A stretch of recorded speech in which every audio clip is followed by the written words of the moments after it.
Don't forget to like and subscribe. Your ancestors hunted mammoths so you could watch this. The least you can do is hit that button. What if you lived in different historical eras? This is you. Yes, you. With your wireless earbuds, your fourth cup of coffee, and your DoorDash addiction. But imagine if history got drunk, spun a wheel, and dropped you into a random era of human civilization. No smartphone, no snacks, no Netflix, just you, your squishy mortal body, and whatever madness the century had in store. Let's go on a wild ride across 5 insane periods of history. Welcome to the time machine from hell. Chapter 1. The Ancient World. Survive or be dinner. Welcome to 3000 BCE. You've just been born in Sumer, where your life expectancy is about the same as a discount phone charger, unreliable and likely to overheat. Your job? Farming. From age 5. Your tools? A stick and a goat. Your diet? Barley, onions, and hope. And that's if you're lucky. If you're unlucky, you're the village sacrifice to please the river god.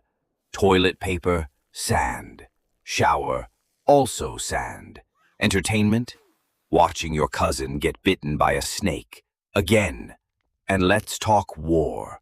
You're wearing a linen diaper, and some guy named Erzagal is coming at you with a bronze axe and 0 chill.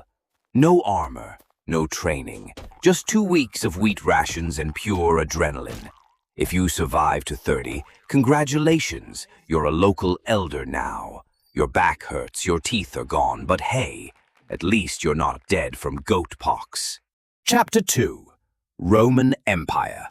All roads lead to regret. Now it's 100 AD. You're Roman now, or a Roman slave. 50-50 chance. If you're a citizen, your biggest worries are wine quality, toga stains, and making sure your aqueduct doesn't flood the garden. You're also oddly obsessed with public baths, which is where people discuss politics, philosophy, and toenail infections. If you're a soldier, you're walking 20 miles a day in metal sandals to go stab a Germanic tribesman who didn't ask for any of this. If you're a slave, let's just say your job is everything, and your benefits package includes being yelled at in Latin. Also, dentists? Nope. You have 1 tooth, and it's holding on for dear life, and every meal is seasoned with lead. Delicious. Chapter 3. Medieval Europe, 13th century. No Wi-Fi, just plague. Welcome to the Middle Ages, where you're cold, itchy, and mostly made of bread. You live in a wooden hut that leaks with 8 other people, 2 pigs, and a constant draft. You eat porridge 3 times a day and pray to survive until spring. Not for fun, but because winter is trying to kill you. Dentistry is done with pliers. Medicine involves leeches. And bathing? That's witchcraft. But if you're lucky, you might join the local knight as a squire, where your job is to polish someone else's armor while being insulted in Old French. In battle, your weapon is a pointy stick and a vague sense of courage. And then there's the plague. 1 sneeze in the village and suddenly it's empty. Congratulations, you're immune. Or maybe just next. Chapter 4. The Golden Age of Piracy. Yo-ho-no. Ahoy, matey! It's the 1700s and you're a pirate now. Cool hat, missing tooth, smell of rum and armpits.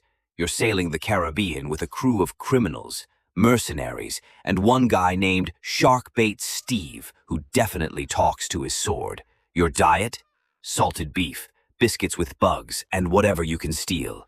Scurvy? Constant companion. Hygiene? Optional. On good days, you plunder a ship and drink until you forget you're wanted in 14 colonies. On bad days, you get cannonballed by the British Navy and spend the next 3 weeks rotting in a prison the size of a broom closet. Your captain is either a genius or drunk, possibly both. Still better than the Middle Ages, though. Chapter 5. Early 20th century. Caffeine, cigarettes, and chaos. Now it's 1910.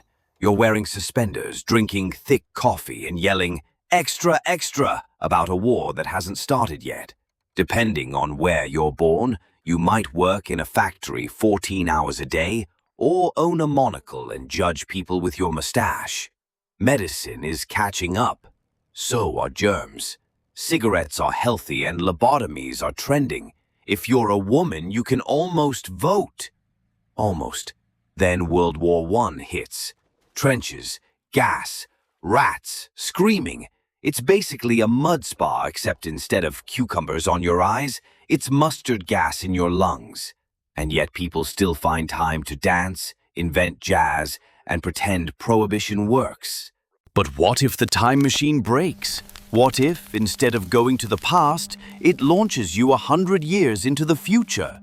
You open your eyes, and the world looks like a rejected scene from a post-apocalyptic movie.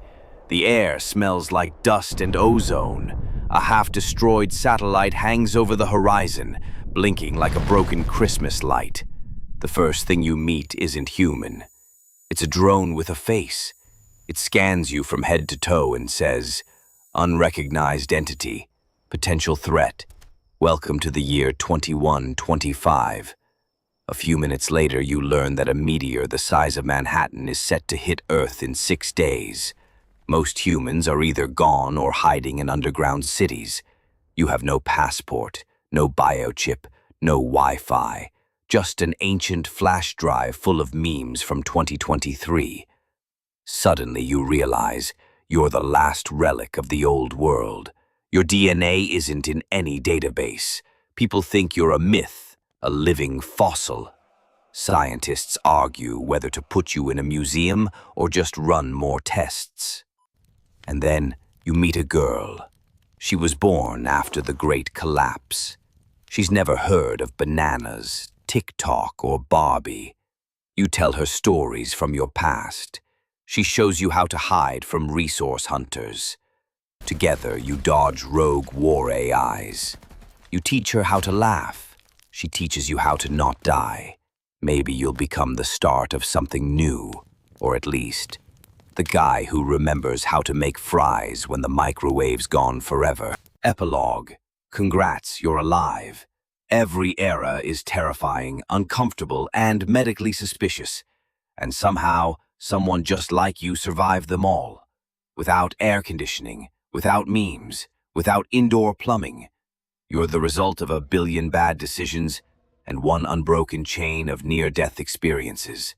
So next time you complain that your phone's charging slow, remember, 500 years ago you'd be dead from a paper cut. Hit like, subscribe, and hug your central heating.